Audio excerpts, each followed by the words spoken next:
Lucy had just returned home from a business trip when she was horrified to discover that her newly renovated villa had actually been decorated into a wedding house by someone, and was shocked to see a group of strangers eating inside her home. Even her expensive furniture was nowhere to be seen, and they had turned the whole house into a complete mess. Furious, she immediately stopped everyone's activities and ordered them to get out of her house at once. But everyone acted as if it didn't matter, because they thought this house had been bought by a relative's son, so they didn't take Lucy's words seriously. While they were arguing, 3 people came down from upstairs. It was only then that Lucy realized the people occupying her house were actually her relatives, Laura and her family. Before Lucy could even question them about why they were doing this, Laura hurriedly tried to drive her out, telling her not to cause trouble at her daughter's wedding. Little did she know, Lucy's identity was not someone Laura's family could afford to offend. It turned out that Lucy was the CEO of a publicly listed company.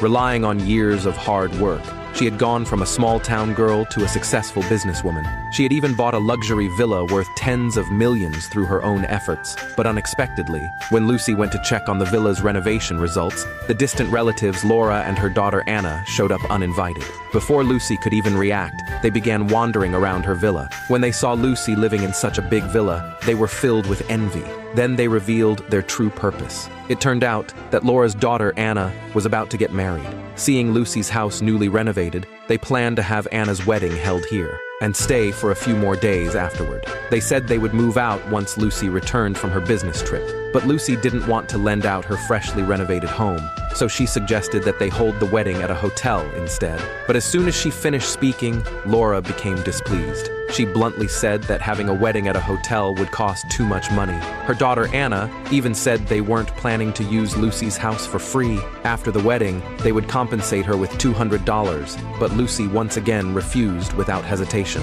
Hearing this, Laura immediately accused Lucy, saying that it was a waste for a single woman to live in such a big house. Why couldn't she just help her relatives? Seeing Lucy's firm attitude, Laura dropped the act. She bluntly said that if Lucy didn't lend them the villa, their families would cut off all ties. She even threatened to have her son, who had just become a manager, fire Lucy from her job. But what they didn't know was that Jack was nothing more than Lucy's subordinate. Seeing her relatives being so unreasonable, Lucy didn't want to argue with them any further. In a fit of anger, she kicked the 2 of them out. Then she called Jack on the phone and told him everything that had just happened. She even threatened Jack that if he didn't handle Laura's problem, she would fire him herself. Fearing he would lose his job, Jack immediately called his mother. He told her not to provoke Lucy, but unaware of the truth, Laura even told her son to fire Lucy. Just as Jack was about to tell his mother the truth, he was called away by his staff for a meeting. So he hurriedly hung up the phone, but Laura did not let the matter rest. After Lucy left for her business trip, she brought in a locksmith and had him pry open the villa's front door lock. Then, she and her daughter moved right in. Next, they called a moving company to take away all the furniture and appliances Lucy had just bought, moving everything out. They even damaged quite a few expensive antiques. When they found Lucy's costly jewelry on the table, the mother and daughter greedily took them for themselves. After that, they decorated the house as a wedding home and held a lavish banquet inside, inviting guests. When the relatives saw that Laura could live in such a fine house, they all looked at her with envy. One by one, they began to flatter and fawn over Laura. Seeing this, Laura proudly boasted to everyone that this was the house her son had bought. Then, everyone began eating and drinking recklessly in the villa. Even the little children used Lucy's lipsticks as crayons, scribbling wildly on the mirrors. And this very scene happened to be seen by Lucy when she returned from her trip. She immediately knew that Laura was behind all this. Right away, she confronted Laura. Unexpectedly, in order not to lose face in front of the relatives, Laura not only refused to admit her mistake, but also claimed that the house had been bought by her son. She even offered Lucy $200 to make her leave quickly, but Laura's family had trespassed into her home.